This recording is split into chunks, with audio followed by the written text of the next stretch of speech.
Forgotten Realms started just as a setting for my own entertainment. See, when I was a little kid, I read and devoured books very young. And I would rush upstairs often to my father with the latest thing I'd found in his den. And his den was crammed full of all sorts of books. And I was allowed free range of the shelves, so I would bring everything upstairs sooner or later. But from time to time, I'd run upstairs and wave a book at my dad, and I'd say, "Hey, Dad, this one's great. Where's the next one? Where's the sequel to this one here?" And he'd say, "Well, usually," his answer would be, "Well, son, if you want to read any more, you're going to have to write it yourself, because that author died 30 years ago.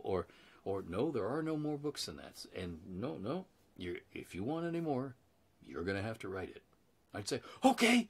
And I'd rush back downstairs and start writing a sequel. A really bad sequel. But, because I was 4, 5, and 6 years old when this was happening. But I was learning for the best. I was learning what worked in terms of style from Kipling and Woodhouse and other great writers. And I was learning from, the porn writers of the 1930s and 40s, how sloppy and slapdash you could be and still get through a scene and tell it with verve and pulse-pounding action, or something-pounding action.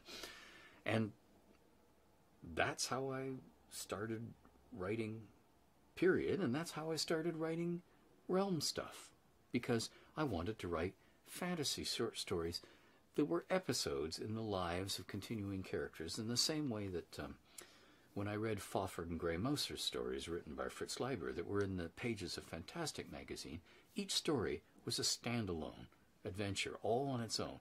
But if you read more than one of them, you realized they were all taking place with these same two characters in the same world, and you were learning a little bit more, seeing a little bit more of the fantasy world with each story.